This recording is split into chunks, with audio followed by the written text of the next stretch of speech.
Welcome to what we're calling our hands-on sessions. These are meant to be much more focused on technical features of Suricata and things related to Suricata with our presenters and getting into a lot more demonstrations, although most of our webinars have probably done that. Today, it will be Peter Manoff will be talking about Suricata datasets, millions of IOCs handled easily. So he's really setting the bar there. This webinar, as all of them in the past, is brought to you by Suricata, the project, and OISF, the Open Information Security Foundation. OISF is a 501c3 nonprofit that supports Suricata and all of the main part-time, full-time developers, some of the contractors, and everything else. So if you're interested in getting more information about supporting Suricata, information about the foundation or consortium membership, please visit oisf.net or send us an email at info@oisf.net, as well as reach out in any platform that you can find us, Discord, the forums, any place. If you haven't joined the forums, they've been up now for at least a year, if not more. I forget when those went live, but making that transition from the older IRC platforms. You can check that out. A great place to connect and to have conversation. I need to get it in the slides. I'll post a link here once I'm done talking into the Zoom chat, but we also have a Discord server. So if you're looking for something a little bit more real time, then please join there.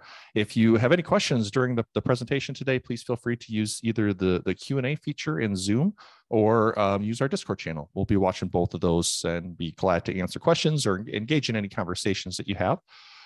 Don't forget, Suricon is just around the corner. It is in exciting Athens, Greece. So for those of you in Europe, maybe a little bit easier to get to.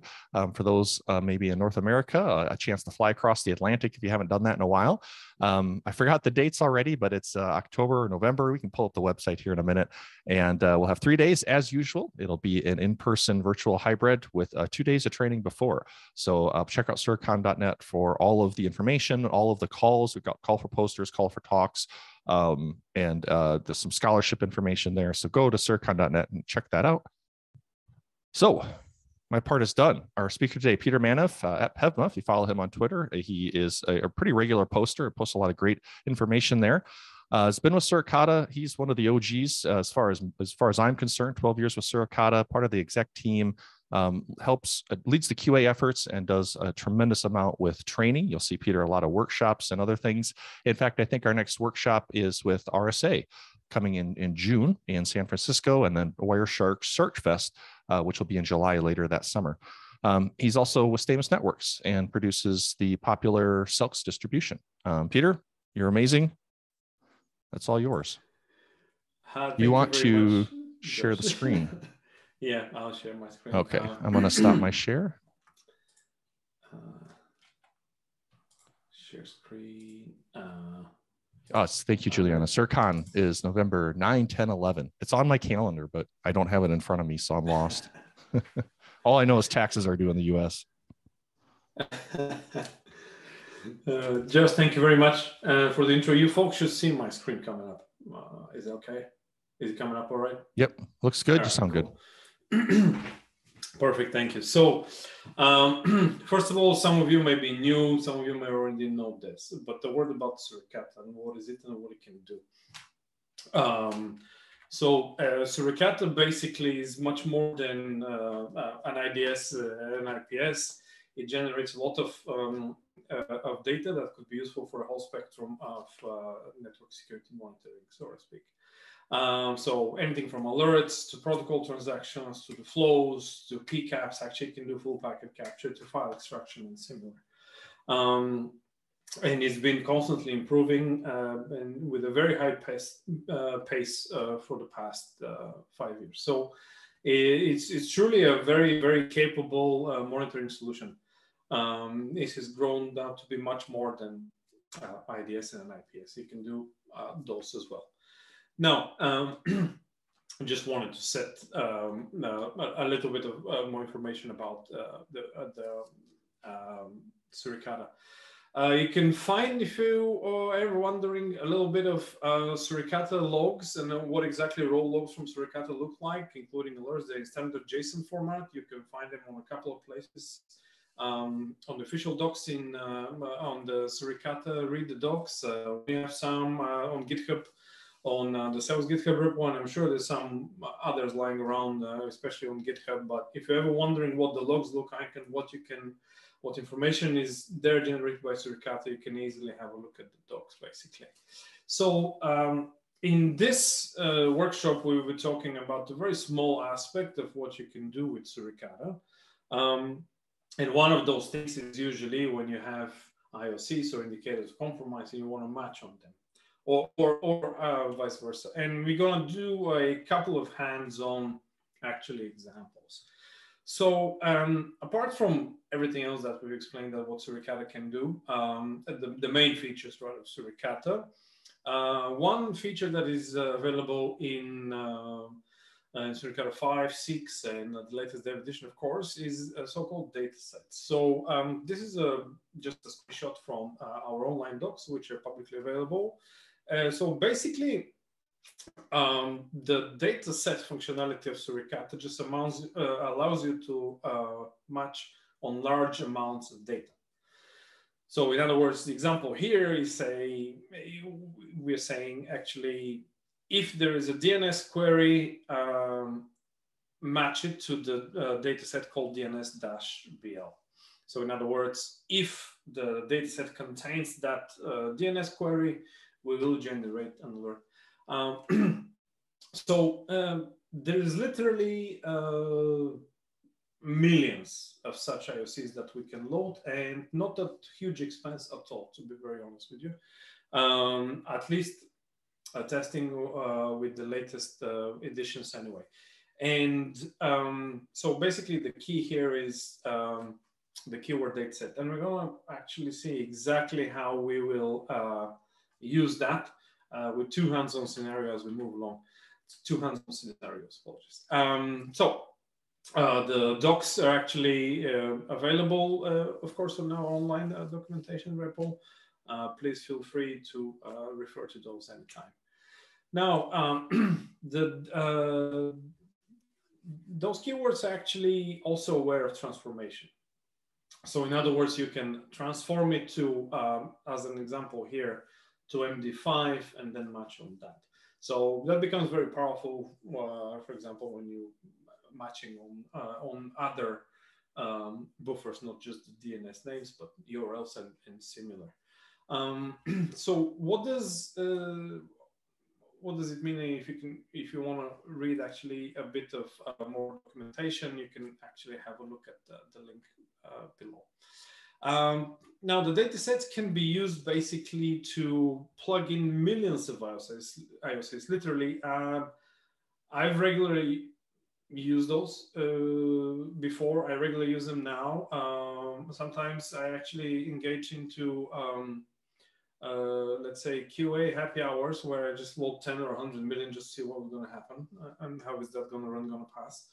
It can handle a lot, so it doesn't mean that the more is necessarily better, but it can definitely plug in a lot of IoCs into the sticky buffers for matching. So what are those sticky buffers? Well, if you have Suricata installed, you can just simply list all keywords with the command on your screen. And that will be just Suricata list keywords equals all. They're also documented in our docs. And for each keyword, it will actually say, this is a sticky buffer, this is not a sticky buffer. Sticky buffer basically means that it can use a more advanced matching algorithm. So basically, armed with that knowledge, so we can have a million IoCs and we can say, oh, these are a million domains or a million MD5 sums or a million URLs or similar things. Very easy to plug in and very simple, actually. And this hands-on workshop aims at exactly that. Just give you two examples of two ideas of how to do it. And I'm sure once you've watched that, a lot more will come to mind, especially with your specific deployments. Now, just to give an idea of some of the sticky buffers that are in there that can use datasets or that we can plug in those millions of IoCs in. So we have basically http. This is not an exhaustive list. This is just a snapshot, a subset. So we can use you can use data sets to match on J3, J3S, SSH protocol specific part, SIP, http, anything from user agents and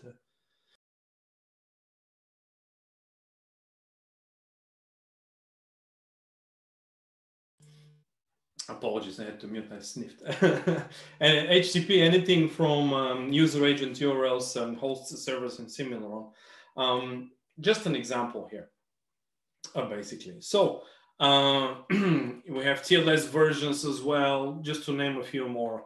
HTTP cookie, and to come up with the beginning of the HTTP sticker buffer column that was in there. TLS also, TLS fingerprints and all that stuff comes in very powerful, especially with 1.2 or 1.3 fully encrypted protocol data.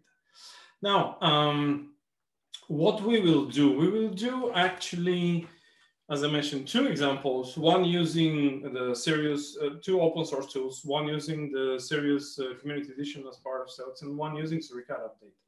Just a hands-on example. We also can find a lot of other examples, and there will be a slide at the end of the talk with actually where you can find more information and examples about how to use datasets.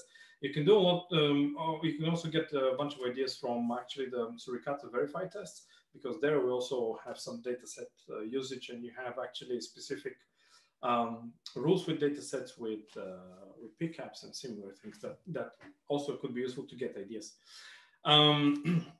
So those are the two hands-on examples that we will actually do now. And what exactly does this mean? Well, actually, what we'll show is first we'll actually match on 1 million. We'll create a rule on a dataset to match on some NetLab 360 DGA domains, which are known bad and actually freely available. So you can try it at the home, and you can try that in production or in your current environment as well. And this is a case where we actually match bad stuff. So for example, this is known bad. When we match on it, we want to raise an alert. The second example is actually Alexa top 1 million domains. So in other words, there we're going to take a little bit of a different approach and say, all right, can you actually let me know for anything that's not in the top 1 million Alexa domains and highlight that. And there's some specifics around that, caveats with each use case, and we're going to explain those more as we dive in now in the hands-on. So as I mentioned, the second example is basically matching what's not in the list. So enough said, let's get some hands-on stuff going. Now, I will come here to my screen actually. So what I've done here is basically, I've just spin up a CELTS on Docker, which is actually very easy to spin up anywhere fast.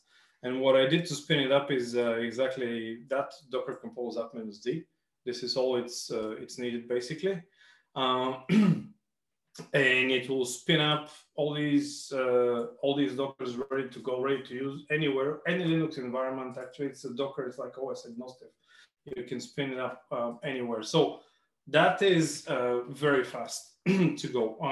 And what I wanted to show as well is talking about NetLab 360. So if you actually Google around NetLab 360 and put DG, let's say, main list at the end, you actually see that, okay, you can come up on that Google link. And they actually offer, this one was even updated today, they actually offer download feeds for these DGA domain lists for the following families. And it's pretty simple. You can download it basically from here. And that's what we'll try to do. So let's say you can use that with any IOC provider. It's like the dataset is IOC agnostic. So you can use it anywhere, let's say, with any threat intel provider. So what we want to try out is like, well, how about if we plug that 1 million known bad domains, or DGAs in this case, freely provided from NetLab into Suricata, and see the process actually of it and what it is. So that's where I'm gonna pull from. So that being said, excuse me, I'm actually going to do something very simple. I'm just gonna get the domain, because first we need to start with downloading the domain, the list itself, right?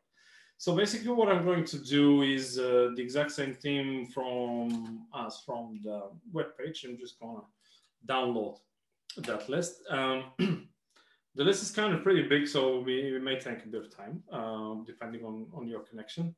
I was hoping for a faster download here, but all right, we'll give it a few more seconds. Of course, it did it much faster when I'm not being recorded, but that's a different story. So basically, you download the list, and again,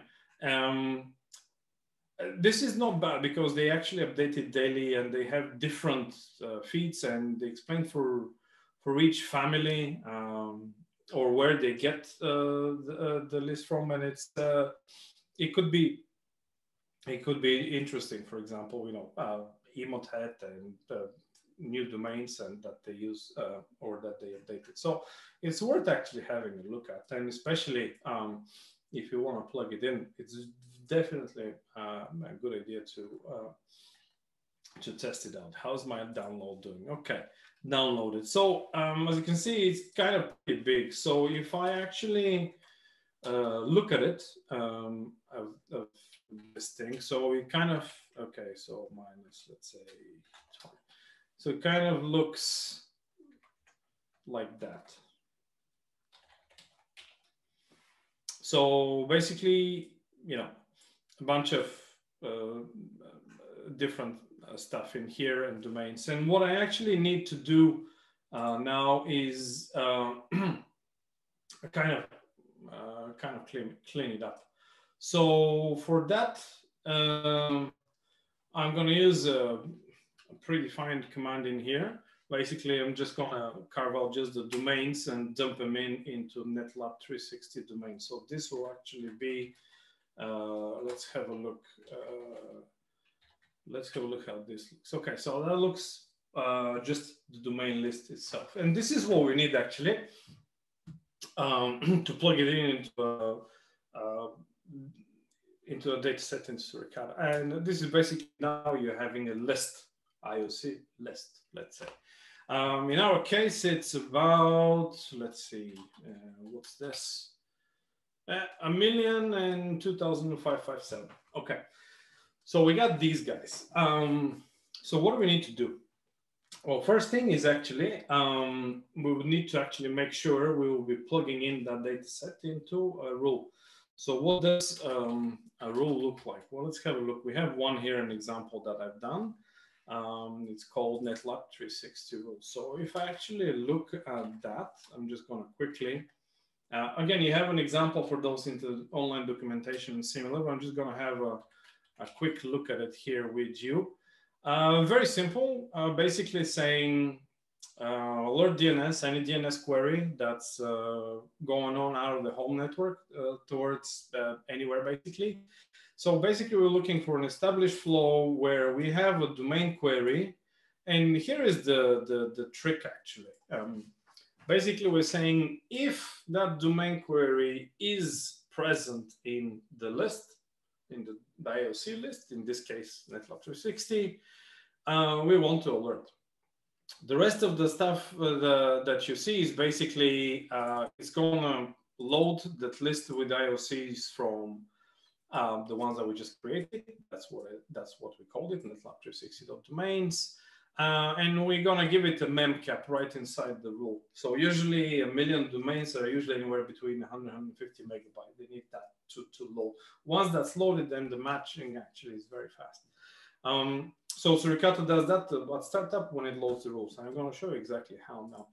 Now, Now that we have this here, we need to set up, and again, I mentioned two examples. One, we'll do it with Sirius open source as part of SOX, and the other one will do with Suricata update, which is actually a built-in a Suricata rule set update tool from Suricata. If you have Suricata installed, you also have Suricata update installed as well.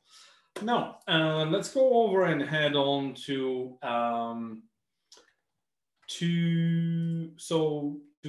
SOX and Sirius. So basically, I've spun up the Docker Compose.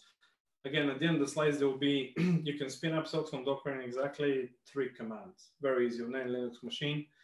Docker Compose up -d, and it's on. So this is actually Sirius, developed, open sourced and developed by Stamos Networks, which is a hunting platform and a rule set manager for Suricata, specifically designed for Suricata, actually. So this is my home tab. I have maybe some leftover alerts in here from public PCAPs. And what I have in my management window, because I have some others here that I can jump on, including the hunting, as I was mentioning, and similar. But in my management tab, I have my options. And as you can see, sources and rule sets come to mind. So what does this mean? Well, I can have as many rule sets as I want, and I can have as many sources as I want. So to create a rule set, first you need to define a few sources, whether when they will be combined, they will go into a specific rule set, let's say. So if I head over to the sources, we already have a couple of sources in here. ET open is one. It tells me, what is the what rules are loaded. We also have some publicly available from abuse.ch. There is also some predefined public sources available here. You can just enable those. But what we're really interesting is, let's move on with plugging in those IoCs in there. So what I'm going to do is actually create a custom source, because I want to upload these and then see what that will do. NetLab 360 domains. I'm just going to name them. First, I'm going to create upload the dataset actually, and there's different methods. You can actually pull it from a URL if you want to automate that fashion, or if you in that fashion rather, or if you just like to upload. And if you just like to upload, like what I'll do in this demo, I'll just click on the upload option here. Now, there is a few data types here, and what we are after is a string dataset file, right? Because first we're going to set up our dataset, and then we're going to add in our rules, and then put that into the rule set. So we actually say that we want this to be part of the default rule set, and I'm going to go and upload exactly this dataset file that we made with the domains. Remember, those were the 1 million or so, I forgot, domains that we would like to upload. So I'm going to choose that. Let's see.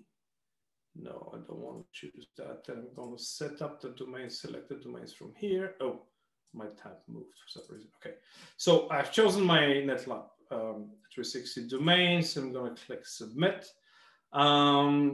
Basically, it updates and validates the source and tells me everything is okay. Now, what I want to do is actually add another source. So this will automatically take care of the dataset uploading, converting it to base64, cleaning it up, whatever needs to be done there. I would like to create another one, not another one, but a custom rule set source, let's say. And that will be NetLab 360 rules v1, shall we say. And for this case, I also will upload the rule. And I'll say this is just individual signatures file. So it's not a tarball, it's not something else. And I would like to add it to the default container. So what I'm going to do here is basically add the rule. And that's it. So I'll upload these two, and that will be it basically. So if I choose the file, I should have, let me see. I should have something here with the rules themselves. Yes. Oh, that changed my screen. Apologies.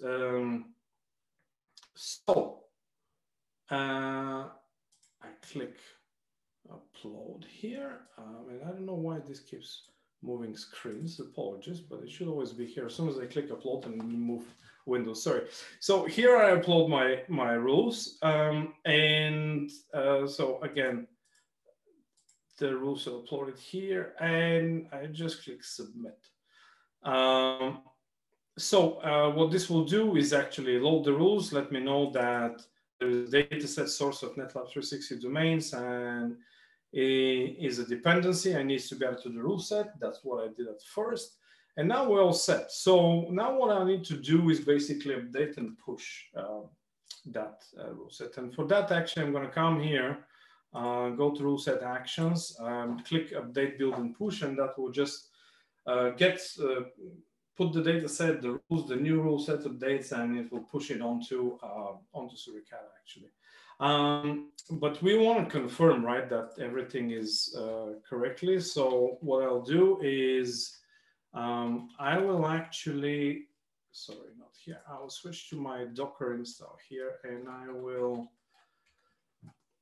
in the Docker install that I'm demoing currently with Selgs, the Suricata logs are located in the folder containers data Suricata logs, Suricata log. So I'm actually going to tail that log because I'm just curious to see how the update will go. And I'm going to click apply here, the update. And what this will do, it will start creating the the rule set and push the new and updated rules.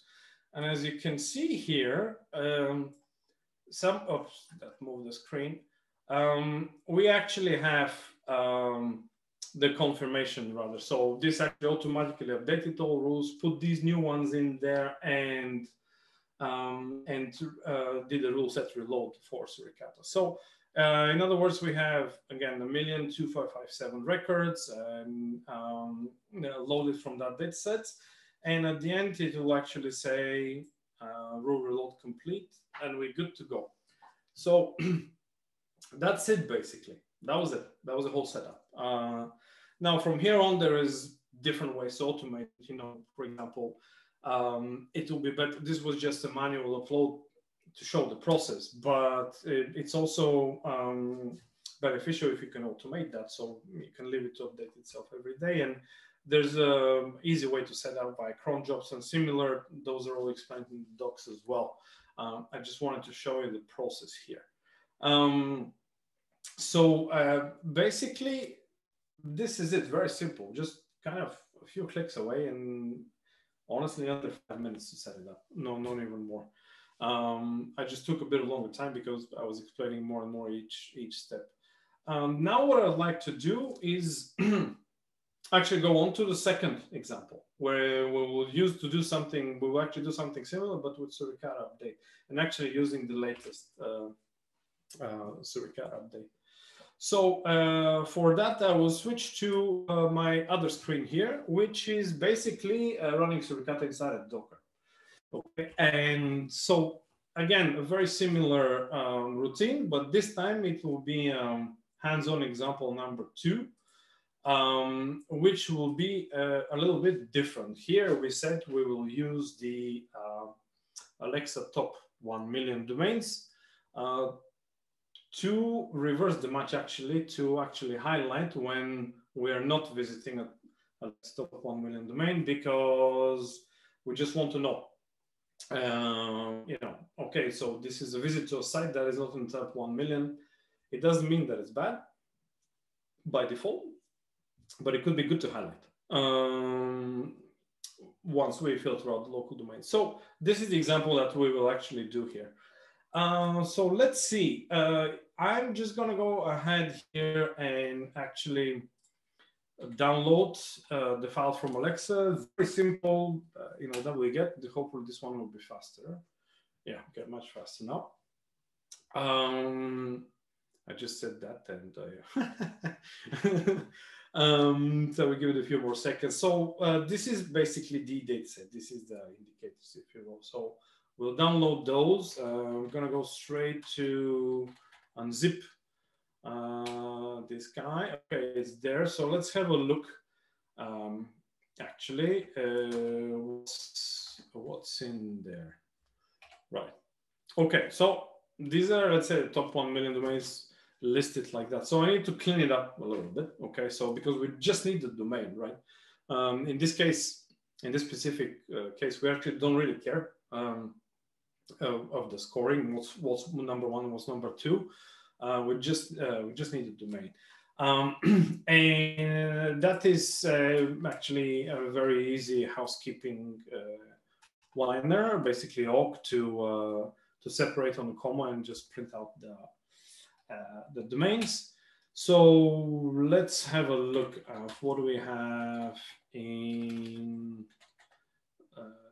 the data set left. Okay, so now we have the domains as we want them, rather, and as we need them. So here is a step that we need to do now that we didn't have to do before in the previous example. So we need to convert these to base 64s, right? Because that's how they're loaded into Suricata for a number of different reasons, but mainly to avoid some mistyping or better, more correct matching. So what we need to do is actually convert the whole IOC file that we have here to base 64. Luckily, I still got some sort of scripting skills left. So I have this very small Python script here that will just do just that. So for example, it will take one argument input and then second argument as the output, take the file and output as base 64. Really, really simple stuff, nothing crazy about that. So what I'm going to do is actually, okay, so let's go ahead and convert that. I'm going to take that Python 2. So I'm going to take the data set and I'm going to convert it to a base 64 data set. And so let's see how this looks. Okay, so I did that. Let's see the converted one. So this is what the conversion looks. So now it's actually in a very good shape and ready to actually be consumed directly by Suricata. How do we do that? Okay, let's have a look. Well, here we have Suricata. By default, when Suricata is installed, also comes with Suricata update.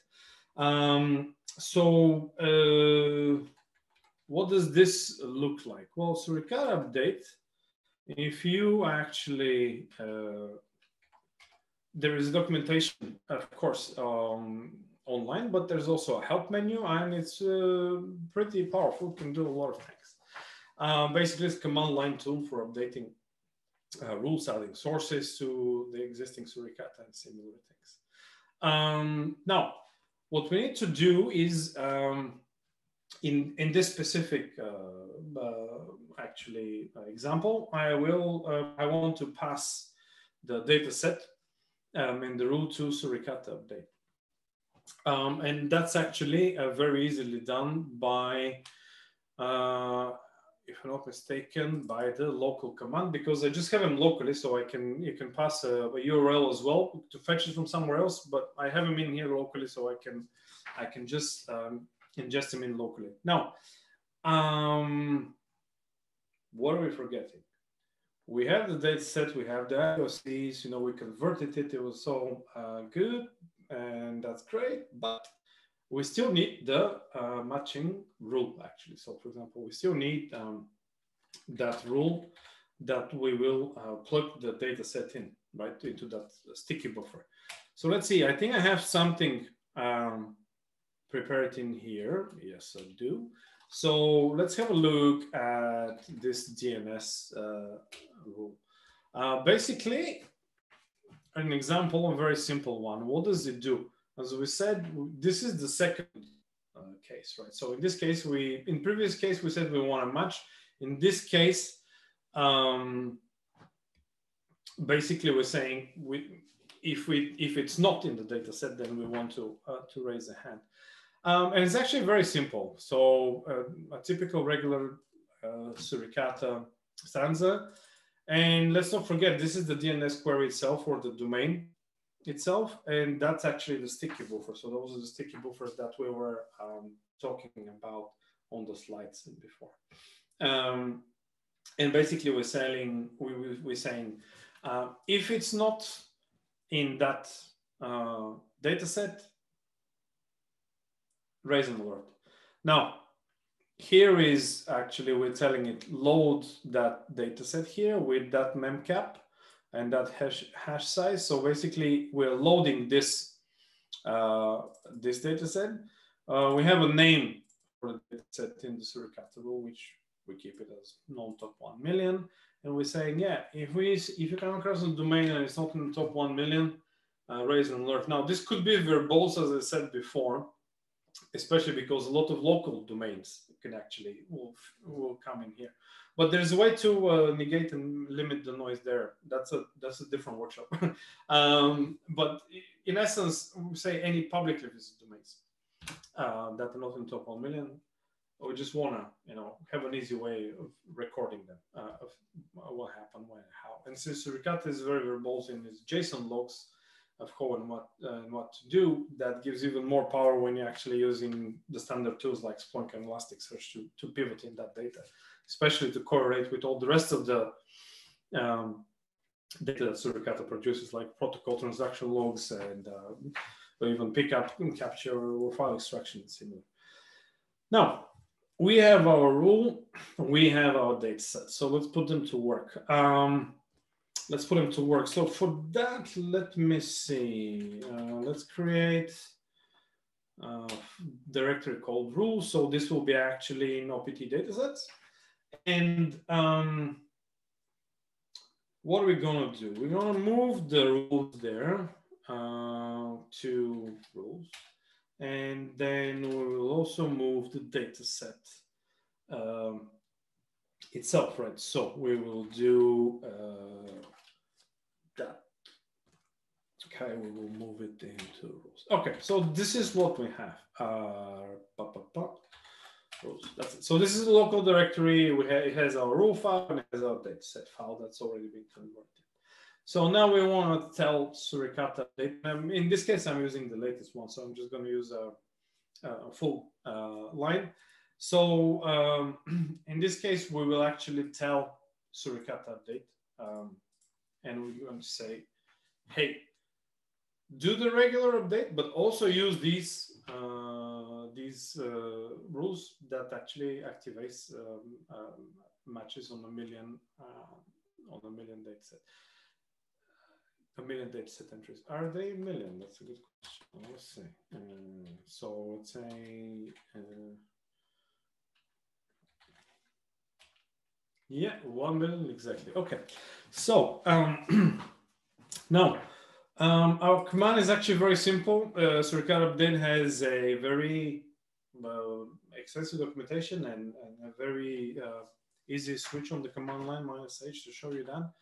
Basically, that's the command that we will use. So Suricata update, and also in addition to everything else that is doing, pointed to the local folder, and the local folder, as I mentioned, contains these two, the rules and the data set. So let's have a look.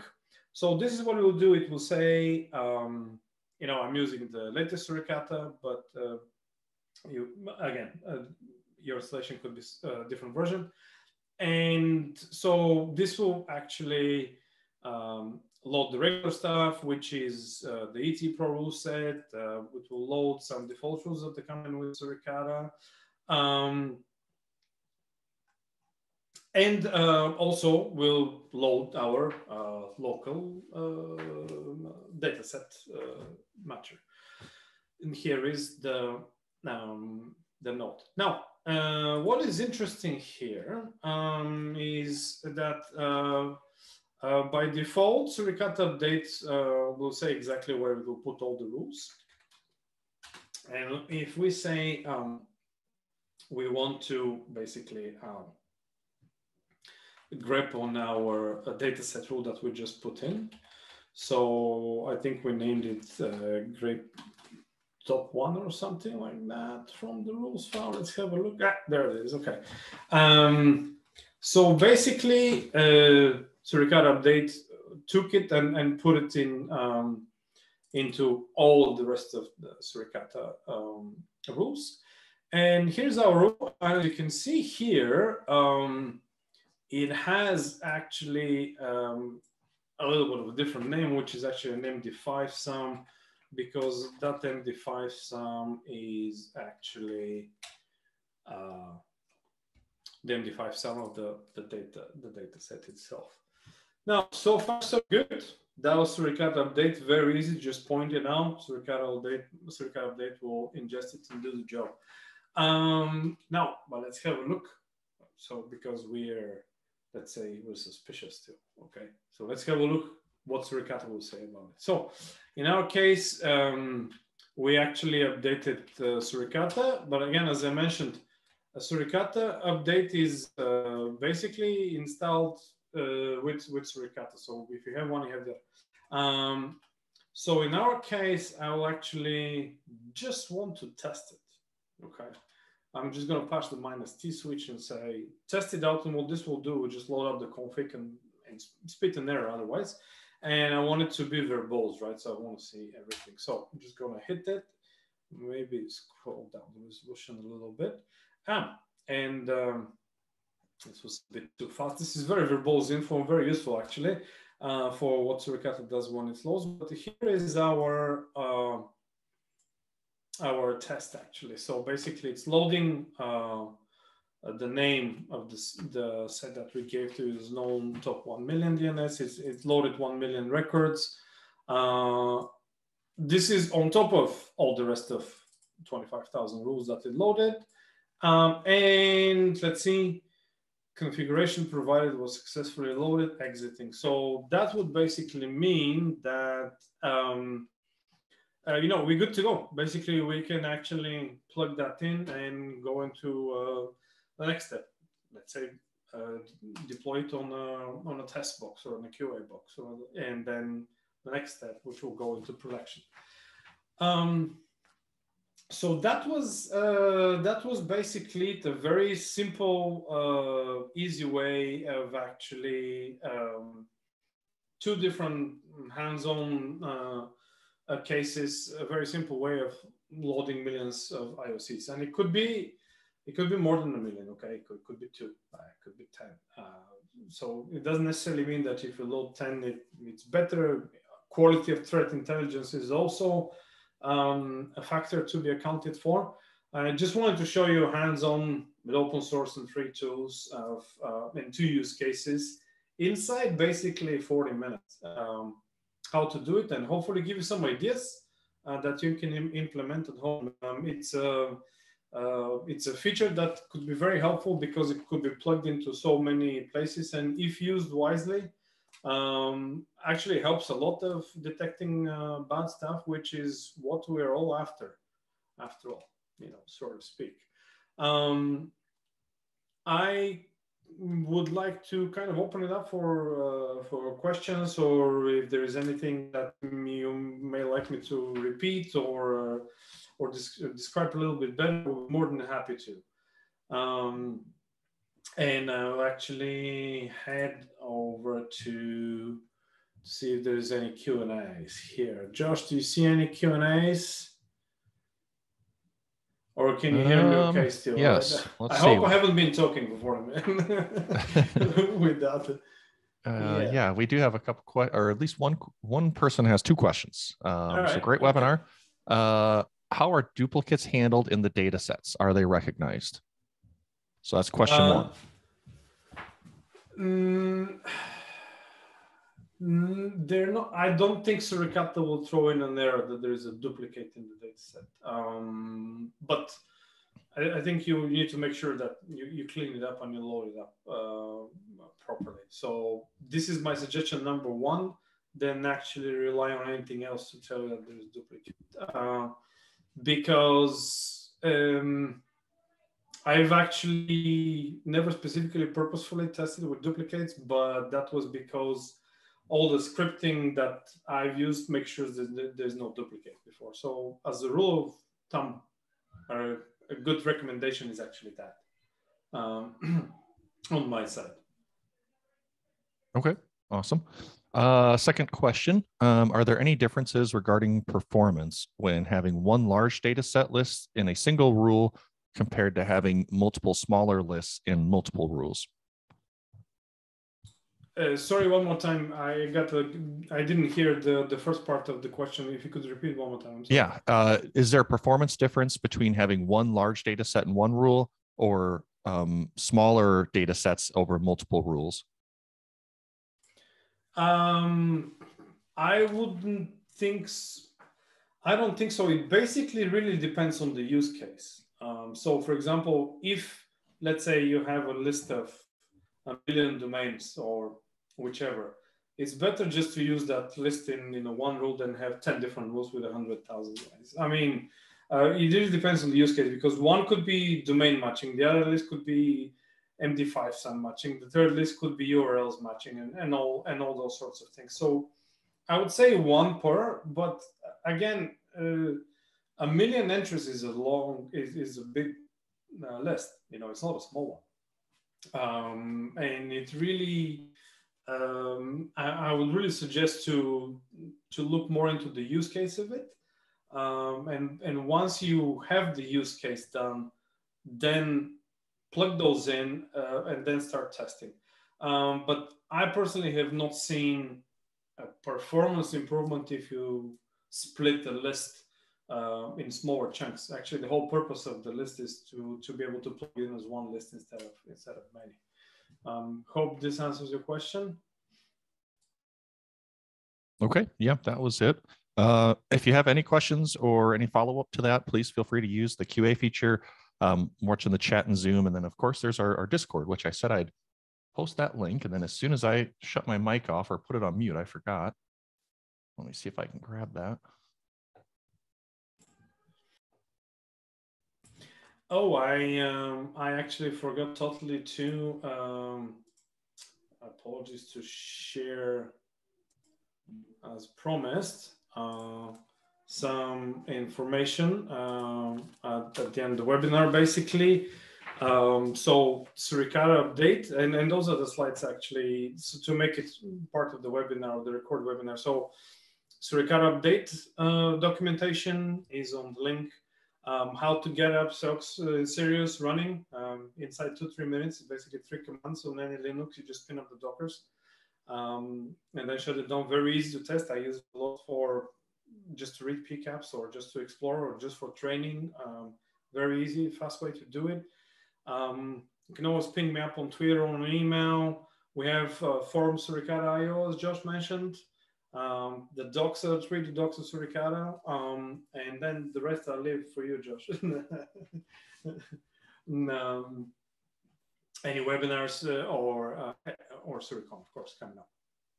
Yeah, and we will get this posted to our YouTube channel, and also the slides and stuff will get posted to the main Suricata website, suricata.io. So you can grab all of that there here in the next coming days here, the next day or two.